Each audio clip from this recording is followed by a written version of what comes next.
Pakon di Arab hanai pegot perayaan Maulid Nabi. Pakon bak getanyo di Aceh cukup meriah-meriah Maulid Nabi.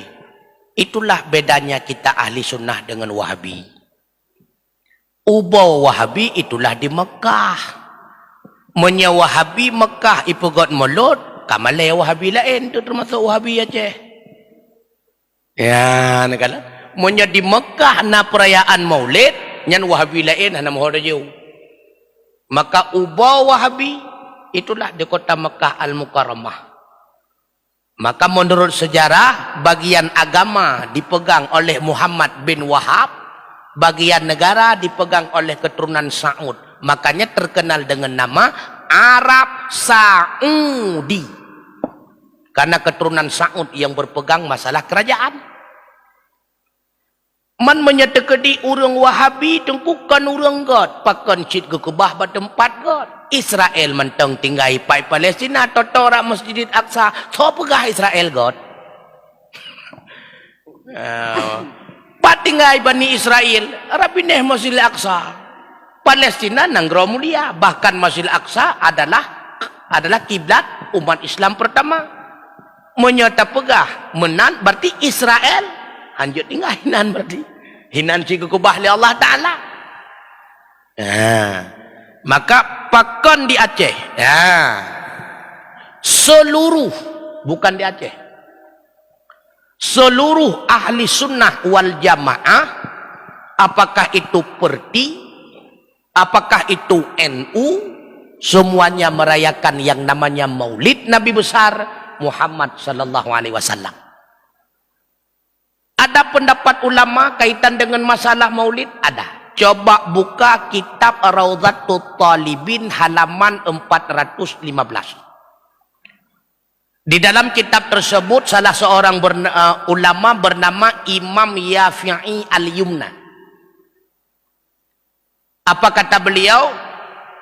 Man jama'a li maulidin Nabi sallallahu alaihi wasallam ikhwanan. Siapa saja yang mengumpulkan saudaranya untuk merayakan Maulid Nabi besar Muhammad sallallahu alaihi wasallam, wa hayya'a ta'aman, dia persiapkan makanan, wa akhla makana, dia sediakan tempat, wa amila ihsana, dia berbuat baik, artinya bukan untuk mendapatkan popularitas, semata-mata untuk syukur karena hadirnya Rasulullah. Wa sara sababan liqiraatih, dengan adanya perayaan Maulid maka dia itu menjadi sebab dibacakan salawat kepada Rasulullah, dibacakan riwayat kelahiran beliau, perjuangan beliau, kelahiran beliau, perjuangan beliau. Ba'asahullahu yaumal qiyamah, orang tersebut akan dibangkit oleh Allah di hari kiamat ma'as sadiqin, bersama para ahli sadiqin, wa syuhada'i was salihin, dan bersama orang-orang syahid dan bersama orang-orang saleh, wa yakunu fi jannatin na'im, tempat mereka itulah surga Jannatul Naim. Kemudian seorang ulama lagi bernama Syekh Sirri As-Saqati, guru daripada Imam Ghazali. Apa kata beliau? Man qusidal maudhu', siapa saja yang mendatangi satu tempat, yuqra'u fihi li maulidin Nabi sallallahu alaihi wasallam, rupanya pada tempat tersebut sedang dibicarakan kehidupan Rasulullah, riwayat perjuangan beliau, faqad qasada raudhatan min riyadil jannah, maka sungguh dia telah mendatangi satu kebun daripada kebun syurga. Kenapa demikian? Kata beliau, li'annahu ma qusida dalikal maudhu', tentu seseorang tidak akan mau mendatangi tempat tersebut illa li mahabbati Rasulillah, kecuali semata-mata karena cinta kepada Rasulullah. Dalam satu hadis Rasulullah bersabda, man ahabbani kana ma'i fil jannah, siapa yang cinta kepadaku dia akan bersamaku di dalam surga. Rayo tatai kelebihan-kelebihan niku, walaupun hadisnya dhaif.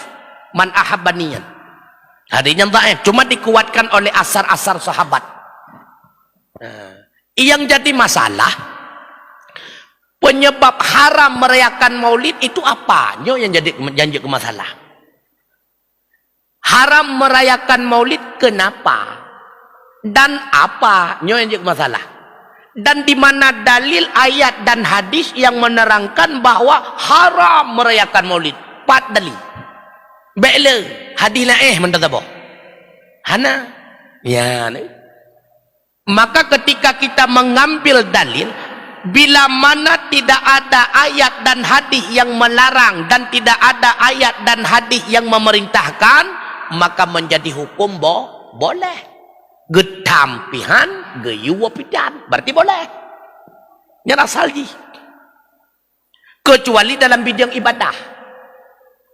Asal-asal dalam bab ibadah haram, kecuali dalil yang memerintahkan. Nyawa dalam bab buat perayaan maulid hanya yang menyimpang. Pegat bu bungkuk bau melasah khauri. Khauri sunnah. Melakukan kenduri sunnah. Rupanya di menasah naurang yang berselawat kepada Rasulullah. Berselawat sunnah. Membaca barzanji. Baca barzanji sunnah. Yang bertentangan tu. Una tunggu yang bertentangan.